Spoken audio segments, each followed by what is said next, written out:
முட்டாள் நம்பியப்பன். ஒரு கிராமத்தில் நம்பியப்பன் என்ற ஒருவன் இருந்தான். பெயர் மட்டும் நம்பியப்பன். ஆனாலும் அவனை நம்பி எதையும் செய்ய முடியாது. அவனுடைய அண்ணன் தங்கப்பன் ஒரு விவசாயி. அவனை நியாயமாகவும் சிந்தனை கூர்மையுடனும் வாழச் செய்ய முயன்றார். ஒரு நாள் தங்கப்பன் வண்டியில் பொருட்களை ஏற்றி விற்பதற்காக சந்தைக்குப் போகிறார்.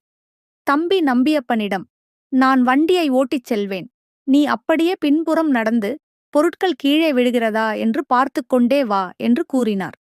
நம்பியப்பன் சம்மதித்தான். வண்டி சென்றபோது சில பொருட்கள் கீழே விழுந்தன.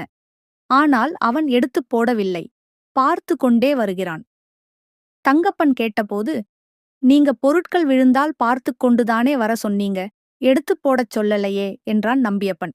அதைக் கேட்ட தங்கப்பன், இனிமேல் எது விழுந்தாலும் எடுத்து பத்திரமாக கொண்டு வா என்றார்.